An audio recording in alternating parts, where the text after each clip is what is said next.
বুঝছিস রতন, এই দেশে কোনো ফিউচার নাই, ফিউচার আছে বিদেশে, বিশেষ করে থাইল্যান্ডে।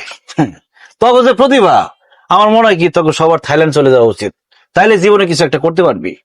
এই দেশ তোকে মূল্যায়ন করবো না, থাইল্যান্ডে জায়গা, থাইল্যান্ড তোকে মূল্যায়ন করবো। হ জামাল ভাই, আমার এইটাই মনে হয়। কিন্তু আমরা থাইল্যান্ডে কেমনে যাবো এইটাই তো বুঝতে পারতেছি না। যখন যে কোনো সমস্যায় পড়বো এই জামালের কাছে আয় পড়বি, জামাল সমস্যার সমাধান করে দিব। আমি নিজে তোকে থাইল্যান্ড নিয়ে যাবো। ভাই আপনি তো নিজেই কোনোদিন থাইল্যান্ডে যান নাই, আপনি আবার কেমনে আমাকে থাইল্যান্ডে লয়ে যাবেন?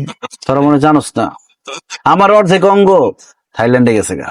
ভাই আপনার হাত পা চোখ নাক কান পুরো অঙ্গই তো এইখানে।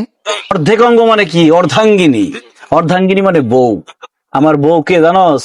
কে? রূপার দমজ বোন যারা। যারার ভাই আর আমার মা মিলা আমাকে বিয়া ঠিক করে ফেলাইছে। প্রথমে আমি রাজি হইটাই, আমি চিন্তা করছি বিদেশি মেয়া, বিদেশে বড় হয়েছে, কেমন না কেমন হইব, বিয়া করা ঠিক হবো না। পরে শুধু তক কথা চিন্তা করে বিয়াতে রাজি হয়ে গেলাম। আমি চিন্তা করলাম যে আমি যদি থাইল্যান্ডে বিয়ে করি তাহলে আমি থাইল্যান্ডে যাবো, বড় বড় ব্যবসা করবো। আর তখন মতো গরিব যারা আছে, শুধুমাত্র এই বেকার যুব সমাজের জন্য আমি বিয়ে করতে রাজি হয়েছি। আমি মনে মনে ওয়াদা করছি তখন আমি থাইল্যান্ডে নিয়ে যাবোই যাবো। আমিও যাবো ওইখানে, তো আমি রিলস বানাবো ভাইয়া। যার মন চায় সব করবি ওখানে গিয়া। এই জন্য প্রত্যেকে 2 লাখ টাকা করে জোগাড় কর, যাওয়ার আগে অর্ধেক, যাওয়ার পরে বাকি অর্ধেক। আর ওইখানে যাওয়ার পরে চাকরি বাকরি যা দায়িত্ব সব আমার। কি ব্যাপার, 2 লাখ টাকার কথা শুনে সবাই চুপ হয়ে গেলি কেন? আজকাল ঢাকা যাইতে 2 লাখ টাকা লাগে, আর তোরা থাইল্যান্ডে যাবি তাও 2 লাখ টাকা ভয় পাইতেছস। তখন কিছু হইব না, এই গ্রামে পয়সা মরতে হবো তোকে, মূর্খ করে থাকি না। আচ্ছা ভাই ভাই ভাই ভাই রাগ করে না ভাই, কেউ যাক বা না যাক আমি যাবো, আমি টাকা দেবো আপনারে। ভাই আমিও দেবো, আমিও যাবো ভাই। তো তোরা 3 জনে রাজি হলে না তো কমসে কম 10-15 জনের দিব।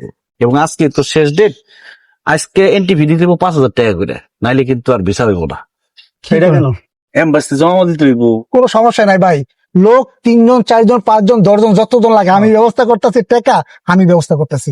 আপনি যেটা কইছেন খালি ওইটা চালায় যান, কইরা হ্যাঁ করিস, চা নিয়ে এ ভাইরা সাথে একটু কফি মিক্স, চিনি বাড়াই দিস। কফি মিক্স কফি খান। যে ভাই যে 50,000 টাকা নিয়ে আইছি, বুঝা দেখেন। আরে বেটা গোনা লাগবে না, আমি নিজেই তো টাকার মেশিন, টাকায় হাত দিলে কইতে পারি কত টাকা আছে। যেটা দিয়ে আমি যারার মন জয় করতে পারো দেন ওটা। এই হচ্ছে অমূল্যবান বই, নে 30 দিনে শিখুন আধুনিক পদ্ধতিতে থাইল্যান্ড ভাষা। বাটপারি শুরু করছেন আপনি। এই বইয়ের দাম তো 100 টাকা হইব না। এই বই ধরায় আমার কাছ থেকে 50,000 টাকা নিয়ে গেলেন, টাকা ফেরত দেন।